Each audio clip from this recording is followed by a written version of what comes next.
지난주는 복과 하나님의 나라에 대한 말씀을 나눴습니다. 8가지의 팔복의 주제, 정말 1년, 2년을 설교해도 끝없이 금광에서 금을 캐냈듯 다이아몬드를 채취하듯 정말 우리의 평생 동안 묵상하고 나누고 고백해도 끝이 없는 팔복. 그래서 지난주는 4가지의 관점에서 말씀을 나눠드렸죠. 하나님과의 관계, 하나님의 뜻, 하나님의 기준, 하나님의 성품. 우리 안에 기본적으로 신앙인으로서 가져야 될 이 프레임에 대한 부분을 함께 나누었습니다. 그래서 저와 여러분의 하나님의 나라, 주님의 다스림을 받고 있다는 성도로서 기본적으로 가져야 될 4가지의 프레임에 대한 그 열매에 대한 부분을 함께 나누었고, 오늘은 말씀과 하나님의 나라라는 주제로 함께 주의 은혜를 나누고자 합니다. 오늘 본문 18절, 19절을 같이 읽겠습니다. 시작.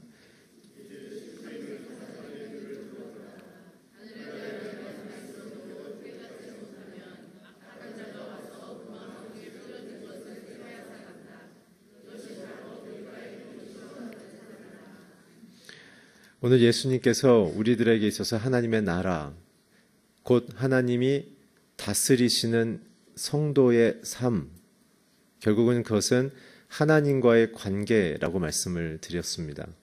하나님과 관계가 온전해지고 또 하나님과 온전한 관계로 나아가는 과정 속에 오늘 말씀은 저와 여러분 안에 발견되는 우리의 마음에 대한 부분입니다. 우리가 여러 가지 마음의 상태에서 하나님께 나아가고 있다는 것을 예수님께서 직접 설명해 주고 계시죠. 오늘 그래서 특별히 시작하기 전에 3가지에 대한 오늘 본문을 거의 결론에 가까운 3가지의 정의를 좀 내리고 싶습니다. 첫 번째, 오늘 본문에 나오는 2가지의 단어가 있습니다. 씨앗, 또는 씨, 그리고 2번째는 밭에 대한 부분인데, 첫 번째 씨에 대한 비유는 무엇이냐면 하나님의 말씀입니다.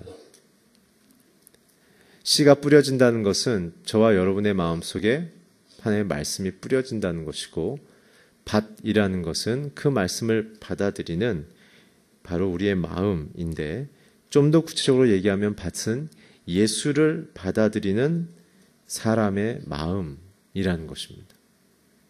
씨라는 것은 단순히 성경에 있는 어떤 가르침에 대한, 정보에 대한 이야기가 아니라 하나님 되게 예수님을 나의 죄를 구속해 주신 구세주로 고백하는, 하나님을 인격적으로 사랑하는 태도 가운데 하나님의 말씀이 내 인생의 생명이고 그것 외에는 대안이 없다라는 절박함으로 받아들이는, 바로 팔복의 가난한 마음과 연결되어지는 그런 심적 상태에서 예수님을 받아들이는 것이죠. 그래서 하나님의 말씀은 곧 예수 그리스도를 말씀하시는 거죠.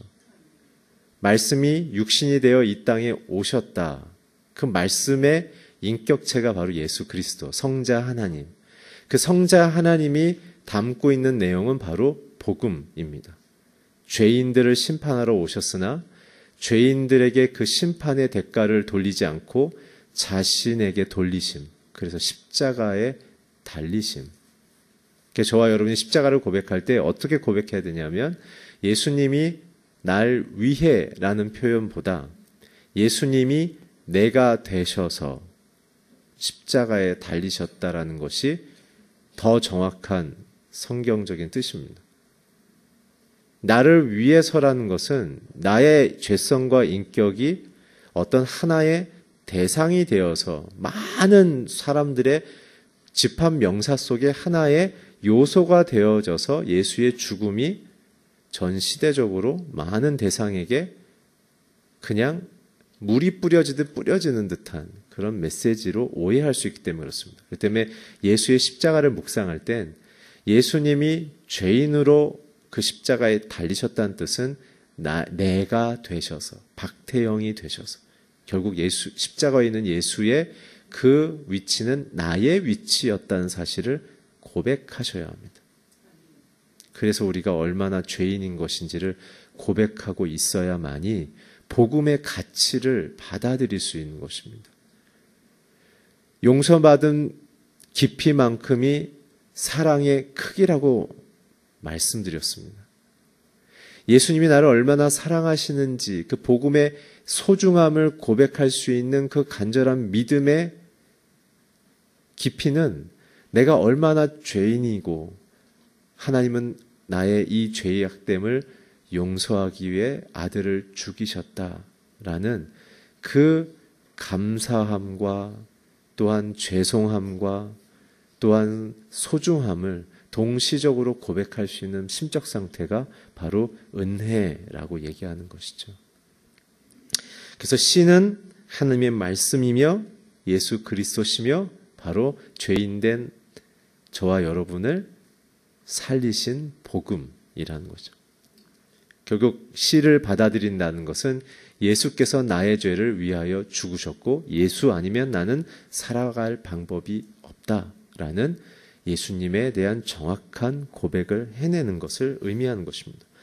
밭은 그렇기 때문에 그러한 예수님을 내가 어떠한 마음의 상태로 받아들이고 있는지에 대한 저와 여러분에 대한 예수님의 진단을 표현하는 것이죠.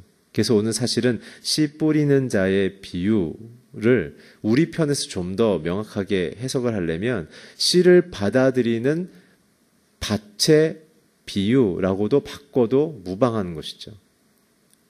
그래서 예수님은 네 가지의 마음을 얘기를 하실 것인데 오늘 이 씨와 밭에 대한 비유의 의미가 무엇인가는 그 뜻은 그 의미는 예수님으로 열매 맺는 삶을 살아야 된다는 것입니다. 한 번의 일회적인 죄 용서와 십자가에 대한 감격은 시작일 뿐이요. 그 십자가는 저와 여러분의 죄악도 용서하실 뿐만 아니라 가치체계와 정신과 우리의 의지, 감정과 의지도 깨끗게 하실 뿐만 아니라 우리의 육체도 고치신다고 말씀하셨죠. 그 모든 것이 주님 앞에 가는 우리의 인생의 마지막 육체의 죽음에 이르는 순간까지 하나님의 통치, 그의 나라가 내게 영향을 미치면서 예수님을 따라 사는 그 열매를 맺어가야만 한다라는 게 밭의 비유입니다. 오늘 그래서 마지막 23절에는 100배, 60배, 30배의 열매를 맺겠다라고 얘기했죠. 참고로 100배, 60배, 30배는 여러분 조 아시죠? 조나 이런 것은 이 이상의 열매를 냅니다. 하나를 떨어뜨리면 100배 이상의 열매를 맺습니다. 그러나 오늘 여기서 뿌려지는 것은 그 당시 팔레스타인에서 주로 뿌렸던 씨앗은 밀이기 때문에 밀은 100배 정도를 내기가 쉽지가 않았답니다. 다른 씨앗의 종류라면 100배를 내는 것은 너끈히 넘을 수 있지만 100배를 만들기가 갑자기 사투리가 나오죠? 만들기가 쉽지가 않았다는 거예요.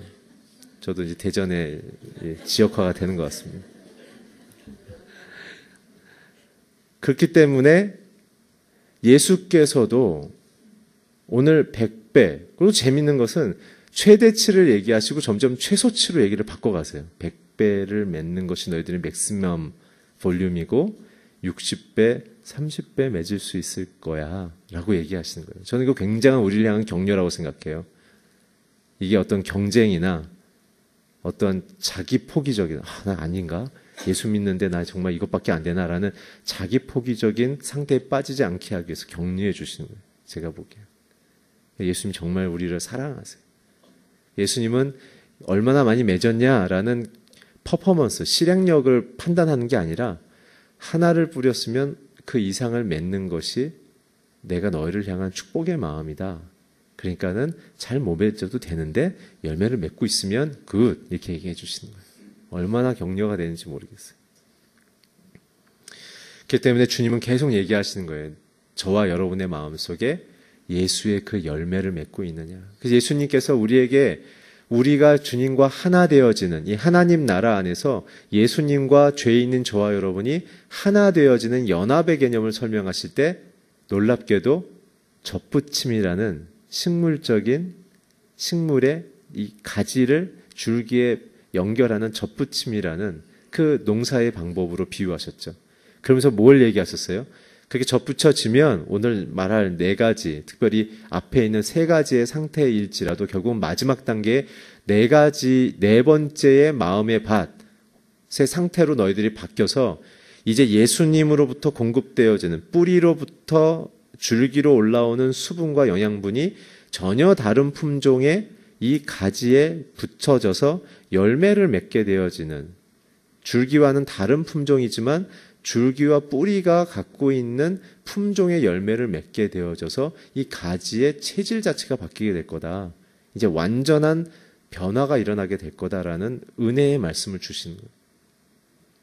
그래서 오늘 이것과 예수님의 접붙임의 비유는 결국 저와 여러분이 나의 옛사람의 본성, 또한 생각, 기질, 행동의 방식이 주님과 연결되어지는 하나님의 통치, 하나님의 뜻이 무엇인지를 발견하고 그것을 따라 사는 삶, 그렇게 따라 사는 통치 속으로 자꾸 들어가게 되면 시간이 갈수록 100배, 60배, 30배의 열매가 점점 그 가지에서 나오게 되겠다는 그 뜻. 얼마나 기쁜지 모르겠어요. 그래서 이걸 우리가 어떻게 적용해야 될까? 적용점은 옛사람의 정욕을 버리고 예수님의 성품을 회복해 가야 됩니다. 성도들에게 있어서의 목표, 여러분 계시록에 나오는 천국의 12문 아시죠? 12문이 어떻게 되어 있어요? 문 하나가 굉장히 크게 비유되어 있어요. 근데 그 문이 다 어떻게 되어 있어요? 문이 하나의 보석으로 비유되어져요.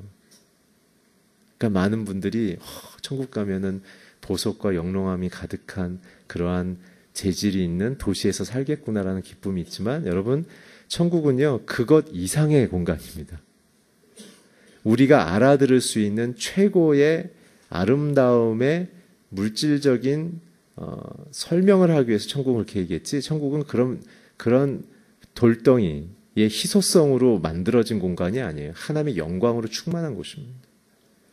그래서 오늘 저와 여러분의 인생이 어떠한 것으로 치장되지 않고 하나님의 영광으로 충만해지는 것이 이 땅에서 많은 사람들이 하나님을 발견하며 여러분들을 존귀하게 여기게 되어지는 핵심 경쟁력이다라고 하나님 말씀하시는 거예요. 언제부터 얘기하셨어요? 신명기 때부터. 이 모든 율법을 다 지키면 모든 민족 중에 가장 뛰어날 것이며 라고 얘기하셨고, 구약부터 계속 얘기하시는 거는 너희들이 영광을 받을 것이다. 글로리피케이션이 아니라 레퓨테이션, 굿 레퓨테이션, 좋은 평판을 받아서 예수를 믿지 않는 사회 속에서 너희들이 있을 때 많은 사람들이 너희들에게 칭찬하며 너희들을 따를 것이며 너희들을 존경하게 될 것이다. 어떨 때? 예수의 성품으로 판단하며 가치를 설정하며 사람들을 사랑하며, 그래서 저와 여러분에게 주신 전문적 지식과 기술들을 그런 목적으로 활용할 때, 그렇기 때문에 오늘 씨 뿌리는 자의 비유, 이 밭의 비유는 우리의 인생 속에 하나님이 우리를 얼마나 하나님의 자녀로 영광스럽게 만들 것인가에 대한 그분의 열정이며, 우리를 향하여 그렇게 변화될 수 있는 것에 대한 믿음을 가지며 우리 자신을 하나님께 이렇게 내어놓으라는, 그래야 하나님이 만지시니까, 고치시니까. 그분은 토기장이며 우리는 진흙이라고 말했던 시편 기자의 고백처럼 그분의 손으로 새롭게 빚어지는 일이 일어나야 된다라고 말씀하시는 것입니다. 오늘 저와 여러분, 특별히 저와 여러분의 자녀들의 인생 속에 이렇게 하나님의 아름다운 영광과 성품으로 충만해져서 세상 속에 빛의 자녀로 살아가는 모든 가정이 되기를 주의 이름으로 축원합니다. 오늘 그런 의미에서 한 절 한 절씩 짧게 보겠습니다. 우리 19절 함께 읽어주십시오. 시작.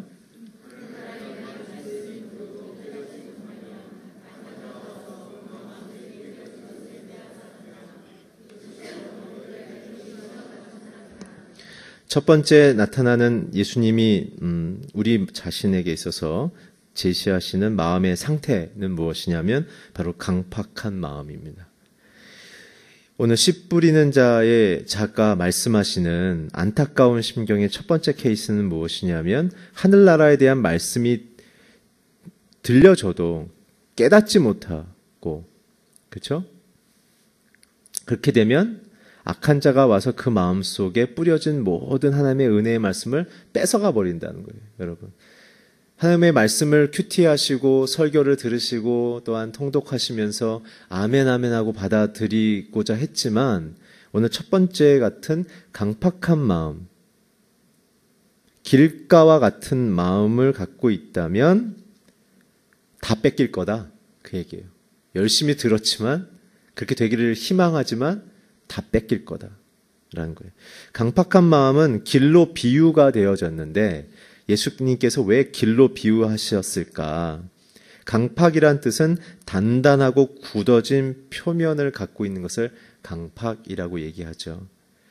결국은 길가와 같은 인간은 어떤 상태를 얘기하냐면 말씀을 듣기는 하지만 그 말씀에 대하여 냉담한 마음을 갖고 있는 것입니다.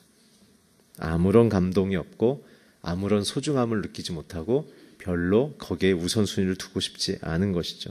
진실로 받아들이지 않는 마음, 그렇기 때문에 결국은 삶의 변화를 소망하지 않는 상태, 그냥 냉담한 거예요. 뉴스를 보듯 아무런 나와 상관이 없다고 생각하는 것이죠.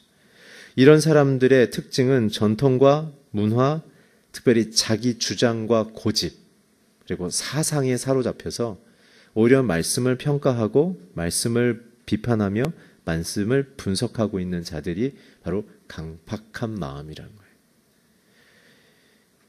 그 때문에 이런 사람들의 결론은 복음을 배척하는 것이죠. 별로 이렇게 소중하게 여기지 않는 자들에게 뿌려진 하나님의 씨앗. 근데 은혜는 그런 분들에게도 하나님은 말씀의 씨를 뿌린다는 거예요. 살아나라. 살아나라. 내가 너를 살리고 싶다. 살아나라. 그러나 강팍한 마음을 가지면 사단의 영향력 속에 이성주의와 지성주의와 여러 가지의 방식을 통해 자신의 사고체계와 고집을 강화하면서 결국은 말씀의 모든 축복과 약속과 그 아름다운 보호를 다 뺏겨버린다는 것이죠.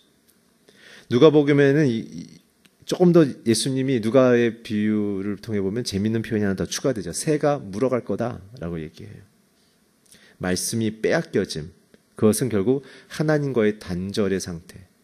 마음이 냉담한 분들의 영적인 상태는 하나님과 단절해버리는 것입니다. 하나님이 단절하신 게 아니라 자신이 단절해버린 거예요.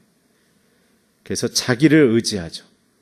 그래서 자기의 사상과 고집과 프레임에 더욱 강력한 힘을 부여하기에 굉장한 자기의 확신 가운데 살아가게 되어집니다.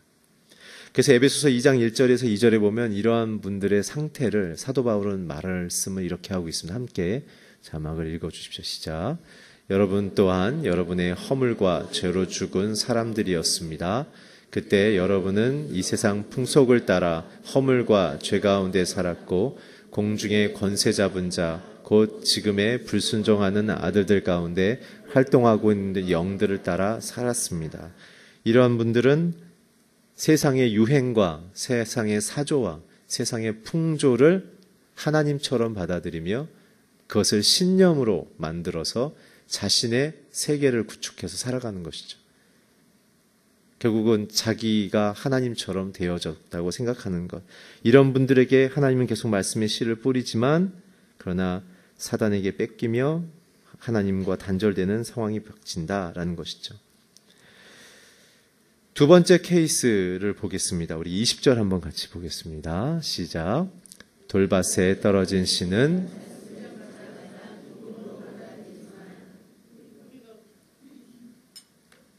네, 21절까지 읽을까요? 죄송합니다. 뿌리가 없기 때문에 오래가지 못한다. 말씀 때문에 고난이나 핍박이 오면 곧 걸려 넘어진다. 두 번째 마음의 상태는 뿌리 없는 믿음입니다. 뿌리 없는 믿음. 첫 번째는 아예 믿음을 갖고 있지 않는 상태고 두 번째는 뿌리 없는 믿음. 그래서 바위라고 비유가 된 거예요. 바위에서는 어느 정도의 약한 뿌리와 싹이 틀 수가 있다고 합니다. 찾아보니까. 그러나 시간이 지나면 태양빛에 금방 말라 죽죠. 왜냐하면 바위 표면에 있는 이슬과 같은 약한 수분과 약간의 미네랄로만 순간적으로 싹은 틀 수 있지만 더 이상은 클 수가 없다고 제가 찾아본 자료에 나와 있습니다. 바위로 비유된 인간, 길가로 비유된 인간, 이 두 번째, 바위로 비유된 사람의 상태는 어떤 상태냐면 굉장히 피상적인, 그리고 자기의 감정의 열정주의에 빠져서 말씀을 대하고 있는 상태이죠.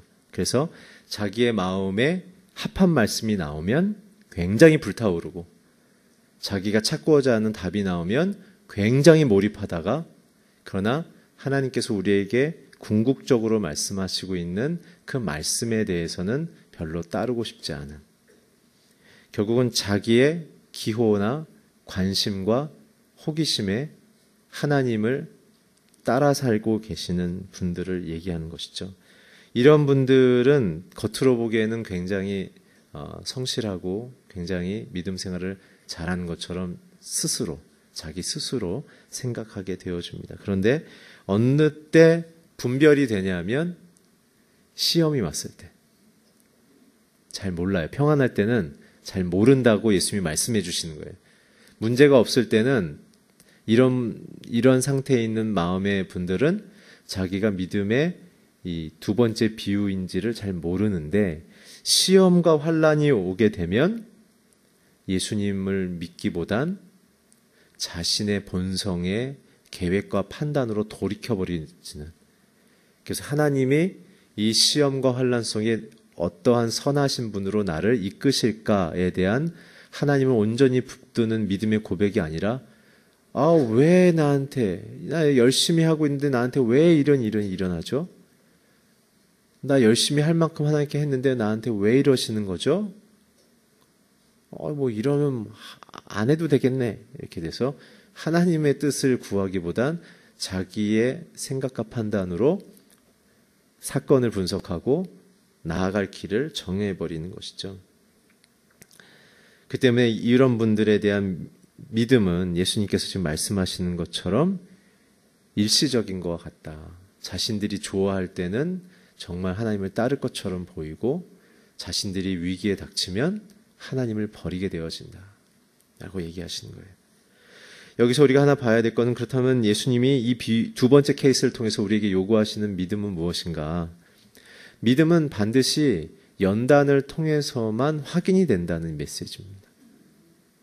내가 진짜 믿음을 갖고 있는가, 아니면 가짜 믿음을 갖고 있는가는 어려운 환경 속에 들어가 봐야 진품 명품이 갈려진다는 거예요. 우리는 환경 개선을 위해서 예수를 믿는 게 아니죠. 내 영혼의 구원과 오늘 이 땅에서 내가 그 하나님의 아름다운 성품, 세상 피조 세계의 어느 곳에서도 그것을 능가할 수 없는 그 하나님의 아름다운 뜻을 내가 영광스럽게 사모하고 사랑해서 다른 사람들과 조직들의 어떤 가치와 목표를 이루는데 내가 내 자신을 내어놓는 것이 아니라, 하나님의 그 가치, 어떠한 사람과 어떠한 조직의 그 내용보다도 비교할 수 없는 그 아름다운 사람을 살리는, 그리고 이 자연과 우주를 아름답게 지켜나가는, 하나님의 피조세계를 지키는 것이, 아름답게 보존하고 경영하는 것이 우리에 대한 사명이기 때문에 그렇죠. 그렇게 하면서 모든 사람들을 사랑의 하나의 공동체, 위로의 공동체로 끌어안고 나아가는 이 놀라운 사명이 어떠한 세상의 가치보다도 아름답다라고 믿고 나아갈 때, 우리는 어려워도 힘들어도, 그리고 나를 죄인에서 하나님의 자녀로 사랑해 주시고 죄 용서해 주신 그 크신 사랑 앞에 더 이상 내가 큰 사랑을 받을 것이 없다라는 감동 때문에 그분만을 신뢰하고 가는 것이죠. 사실 그래서 기독교의 믿음이라는 것은 하나님에 대한 사랑이라고 얘기할 수 있는 것입니다. 역으로 보면 하나님을 사랑하는 사람들을 하나님은 어떻게 활용하시냐면, 세상 가운데 가장 어려운 곳으로 보낸다는 거예요. 여러분, 믿는 자식들을 어떻게 하세요? 자식들을 신뢰하면 신뢰할수록 부모로서 가장 소중한 일, 내가 가장 높고 위대하게 생각하는 가치의 일을 맡기지 않습니까?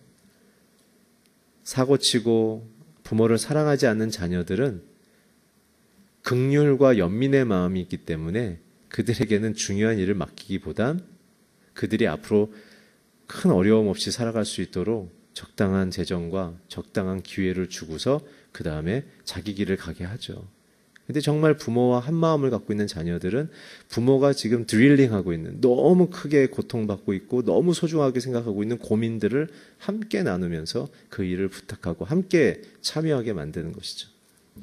그래서 오늘 두 번째 케이스, 뿌리 없는 믿음을 갖고 있다라고 말씀하시는 이 부분을 통해 저와 여러분이 하나님의 마음을 깊이 받아들여야 될 부분은 바로 우리는 시험 속에 있어도 그 하나님이 나를 살리신 선한 분이라는 것을 기뻐하며 그분이 내게 보여주신 사람을 살리는 그 뜻을 온전히 끝까지 지켜나가는 그것이 믿음이다라는 것을 우리는 발견하게 되어집니다.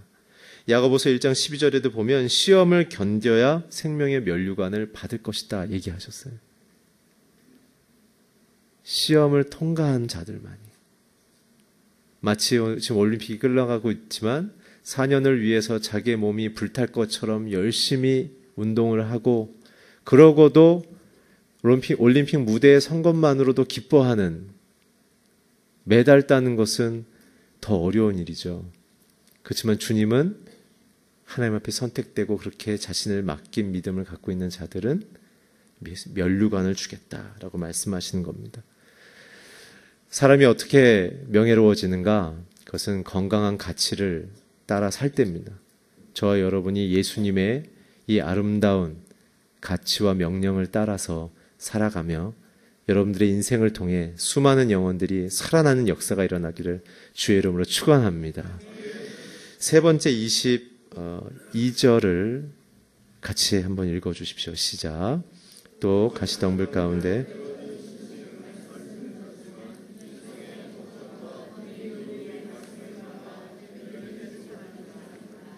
세 번째 마음의 상태에 대해서 예수님이 말씀하십니다. 그것은 뭐냐면 조금 깁니다만 영적인 성장은 있으나 세상을 더욱 사랑함. 세 번째 상태에 있는 마음은 두 번째 뿌리 없는 믿음보다는 더욱 영적으로 더욱 성장하고 있는 분들입니다. 영적으로는 성장하고 있으나 세상을 더욱 사랑하는 상태를 가시밭이라고 얘기하죠. 여러분, 인류의 이 피조 세계에 있어서 가시 엉겅퀴가 언제 나타났죠? 잘 아시는 것처럼 아담과 하와의 범죄 때문에 가시와 엉겅퀴가 났죠. 원죄로 인해서 일어난 사건은 무엇입니까? 변화는 무엇입니까? 첫째, 하나님과 사람의 관계가 끊어졌어요. 두 번째, 사람과 사람의 관계가 갈등과 대립이 일어나죠. 세 번째는 자연이 저주를 받게 됩니다. 그래서 자연, 환경의 저주로 가시 엉겅퀴가 나오죠. 그 때문에 가시 엉겅퀴는 우리의 인류에 있어서의 하나님과의 관계와 연결되어 있는 비유로 상징될 만큼 충분히 가치가 있는 것입니다. 가시 엉겅퀴로 비유된 사람의 마음은 무엇이냐면 영적 성장은 부분적으로 계속 일어나고 있지만 여전히 세상을 사랑하고 있는 거예요. 여러분, 오해 없으시기 바랍니다. 우리는 세상과 분리되는 것이 신앙의 목표가 아닙니다. 우리는 세상 안에서 구별되는 게 신앙의 목표입니다. 우리는 절대 기독교 신앙은 죄악된 현장과 죄악된 사회를 떠나시면 안 돼요. 그 속에 머무셔야 됩니다. 마치 예수님이 죄인과 창녀와 세리들의 친구가 되셔서 그 당시 죄의 실행체였던 그 세 그룹과 머무시면서 그들을 위로하고 격려하고 말씀을 가르치면서 삶을 조금씩 변화시켜 주신 것처럼 우리 성도들의 삶은 가시 엉겅퀴가 싫거나 무서워서 그것을 떠나버리는 게 아니에요. 가시 엉겅퀴 밭에 서서 잘라내고 근원을, 뿌리를 뽑아내는 작업들을 해야 되는 것입니다. 그래서 가시 엉겅퀴는 부분적으로는 성장이 일어나지만 세상을 더욱 사랑하는 것. 이분들에 대한 이런 마음이 있는 실제적인 내용은 무엇이냐면 하나님이 말씀하시는 궁극적인 것에 대한 마음과 관심도 있지만 그것과 더불어 세상의 가치와 문화와 우선순위를 혼동할 때 예수님이 비유하신 가시엉겅퀴라고 얘기를 하는 거예요. 한쪽에서는 하나님에 대한 영적인 추구와 그 나라와 그 뜻에 대한 순종함도 일어나고 있지만 한쪽에서는 여전히 세상의 풍조와 유행과 성공의 기준에 대한 추구가 일어나면서 이것이 계속 이원화되어 있거나 아니면 충돌하고 있거나 라는 것이죠. 그래서 이런 마음이 있는 분들은 보편적으로 교회에서의 가치체계와 직장에서의 가치체계가 이원화되어 있는 분들입니다. 가끔 제가 만나면 이런 분들 가끔 뵙니다. 목사님 그거는 교회에서나 하는 거고요. 직장에서는 이렇게 살아야 돼요. 얘기하시죠. 그 말씀하시는 현실적인 문화와 상황은 제가 10분 이해를 합니다. 그러나 주님께서는 그럼에도 불구하고 그런 현장에 있을 때 하나님의 자녀의 가치와 태도로서 사람들을 사랑해내라는 것이죠. 이런 분들에게 있어서 생기고 마음에 나오는 쓴 열매, 이 가시엉겅퀴와 같은 내용은 두 가지로 압축할 수 있습니다. 첫째는 현실에 대한 염려입니다. 하나님 믿고 따르지만 다음 달 어떻게 살지? 내가 진급할 수 있을까? 애들은 어떻게 먹여 살리지? 세상에 대한 염려로 신앙이 온전히 마음속에서 성장하고 작동하지 못하는 것이죠. 그래서 이런 염려는 베드로 전서 후서를 보게 되면 우리의 영혼을 조금씩 병들게 해서 결국은 염려와 두려움에 빠지게 해서 사단의 조종을 받게 되어지는 영혼의 암의 진행과 같은 그러한 상황으로 침식되어지고 침전되어지는 영적인 상태로 간다는 것입니다. 과거에는 굉장한 영적인 부흥을 마음에 경험했지만 그러나 지금은 시간이 충분히 지난 다음에 마음이 침전된 것 같은 상태에 있을 때 그 모든 근원의 내용은 현실 속에서 일어나는 문제들에 대한 염려와 두려움 때문에 하나님의 돌보심과 공급하심에 대하여 믿지 않기 때문에 그런 것이에요. 그래서 예수님께서도 주기도문에 일용할 양식을 주옵시고라고 기도를 넣으신 이유는 두려워하고 염려스럽지 기도해야만 얻을 것이야 라고 얘기하신 게 아니에요. 필수품은 내가 줘. 걱정하지 마. 그거예요. 만나와 메추라기 광야에서 사람들이 일해서 받았니? 인원수대로 배고플 때 내가 다 먹이고 마시우게 했어. 그들이 40년 동안 광야를 걸을 때 아픈 사람 하나도 없었어. 옷 한 벌, 신발 한 벌로 40년을 버텼어. 내가 다 지키는 거야. 필수품은 내가 지키니까 그러면서 뭐라고 얘기하세요? 오직 너희는 그 나라와 그 의를 구해라. 내가 너희들을 돌보기 때문이다. 두 번째는 물질의 유혹, 향락의 기쁨, 쾌락에 대한 기쁨을 갖고 있을 때 한쪽으로는 신앙에 대한 열정과 성장도 있지만 여전히 하나님과의 관계의 기쁨으로 내 인생을 채우지 못하고 소유의 기쁨, 향락의 기쁨으로 채운다는 것이죠. 이러한 예는 굉장히 많죠. 성경의 부자간원, 그렇죠? 부자간원. 현대 모든 예비 신랑을 기다리는 어머니들의 원하는 워너비 신랑감의 내용이죠. 최고의 학부를 나왔고 최고의 재벌가이며 재벌이에요. 이 부자 간호는. 그리고 사회적인 최고의 위치에 이미 올라가 버렸고 뿐만 아니라 인성과 신앙심도 깊어요. 말씀을 제가 다 지켰다고 얘기하잖아요. 근데 뭐의 문제가 있어요? 젊은 남자의 문제는 한쪽으로는 여호와의 뜻을 다 지켜서 구제도 하고 기부도 하고 봉사도 하고 예배도 드리고 금식도 하고 기도도 하고 말씀도 암송하지만 그러나 예수님이 종국적인 거 다 버리고 나를 따를래? 우선순위의 문제에 딱 걸리니까 근심해 버리죠. 돈을 못 버리는 거예요. 혹시 저와 여러분이 예수님도 사랑하는데 나를 나대게 하고 사람들에게 자기를 딱 정체성을 보여주는 것이 예수의 성품과 내용이 아니라 내가 획득한 그 어떠한 학력이나 사회적 위치와 경험 어떤 나의 성공 신화의 열매가로 내 자신을 사람들에게 아이덴티파이하고 있다면 가시연공키에 해당되는 마음의 상태다라고 얘기하시는 거예요. 그때 이런 분들은 온전한 신앙을 갖지 못하고 열매를 맺을 수 있는 나무와 같이 보이나 열매를 맺을 수 없는 상태가 되어진다라는 거죠. 그래서 가시연공키에서는 뿌리도 내리고 줄기도 올라오는데 열매는 잘 안 나온다. 왜요?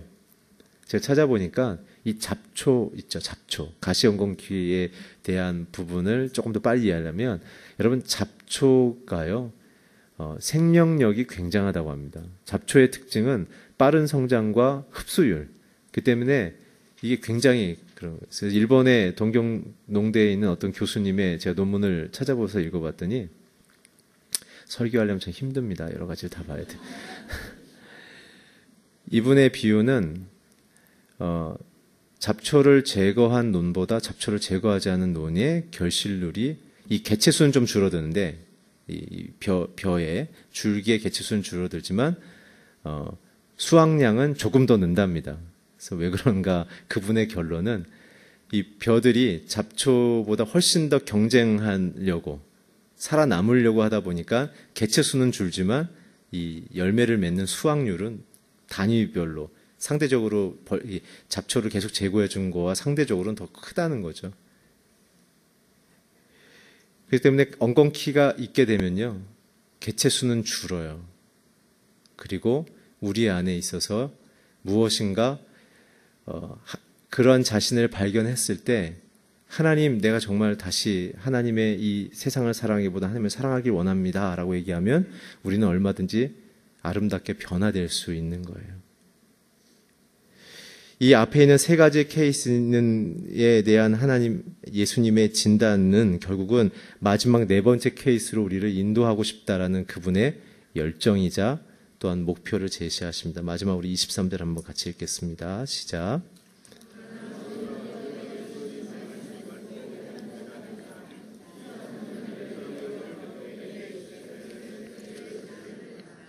마지막 네 번째 마음의 상태는 조금 더 길어집니다. 잘 보세요.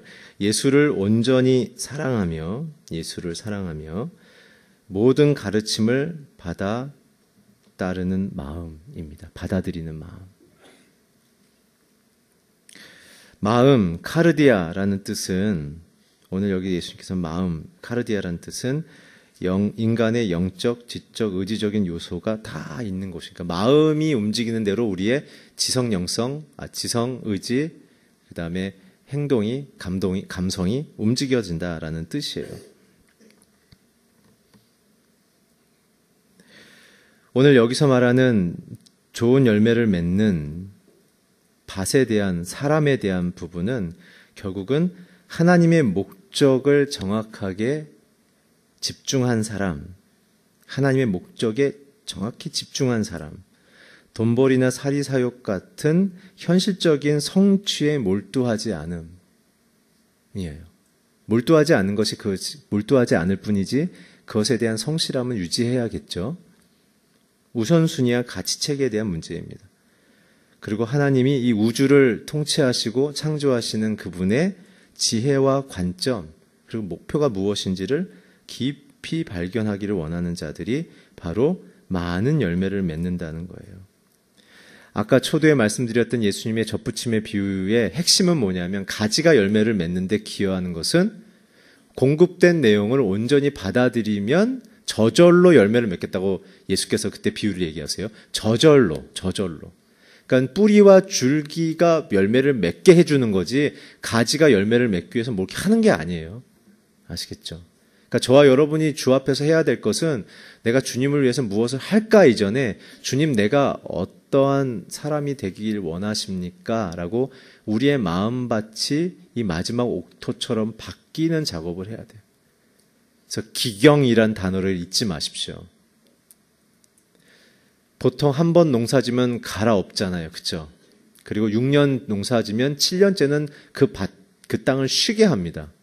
땅이 쉬어야 거기에 건강한 지렁이도 생기고 미생물도 생기니까. 그래야 땅이 숨을 쉬면서 지력을 회복하니까. 그 때문에 저와 여러분이 예수님 앞에서 가져야 될 태도는 하나님 내 마음을 바꿔 주십시오. 내 마음에 있는 돌도 걷어내 주시고 엉겅퀴도 뜯어버려 주시고 물기가 없고 영양분이 없는 것을 갈아엎어 주십시오 라고 말해야 하는 것이에요. 그래서 히브리서 4장 2절에 보면 착한 마음을 가져야 된다. 그 착함이란 하나님의 뜻을 기뻐하는 마음이 착한 마음이에요. 오늘 그러기 위해선 저와 여러분이 인내의 태도를 가져야 합니다. 인내는 연단은 인내를 낳고 인대는 소망을 낳는다. 기독교의 신앙은 밴딩 머신처럼 인스턴트가 아닙니다. 굉장히 자기 자신을 녹여내고 기다리며 내 삶이 완전히 하나님 앞에서 새로운 화학적 변화가 일어날 수 있는 그 시간이 필요한 거예요. 그래서 우리에게는 기다림의 훈련이 필요한 것입니다. 그래서 저와 여러분이 오늘 구해야 될 것은 무엇인가? 오늘 이렇게 옥토의 마음을 만들 수 있는 분은 예수님이다. 예수님 내 마음으로 들어와 주시옵소서. 그분의 햇빛이 비치듯 예수님의 말씀이 내게 비춰지게 해주시고 예수님의 향기가 내게 뿌려지게 해주시고 예수님의 사랑이 내게 부어지게 해주셔서 하나님의 아들의 그 마음과 목적과 의도를 내가 사랑하게 해주십시오. 그렇게 되면 우리의 마음이 바뀌어서 저와 여러분이 하나님 앞에 그분의 기쁜 뜻을 구하게 되고 저와 여러분의 삶을 통해서 이 세상을 변화시키는 위대한 역사가 일어나기 시작합니다. 오늘 그러한 저와 여러분이 되기를 주의 이름으로 축원합니다. 기도하겠습니다. 주님, 우리의 마음이 어떠할지라도 주님의 열정은 하나님의 말씀이 100배, 60배, 30배로 맺혀지는 옥토로 바꾸시는 것을 오늘 우리가 말씀으로 받았사오니 오늘 온전히 예수님만 사랑하며 그 가르침을 사랑할 수 있도록 오늘 우리의 마음을 바꾸어 주시옵소서. 예수 그리스도의 이름으로 기도드렸습니다. 아멘.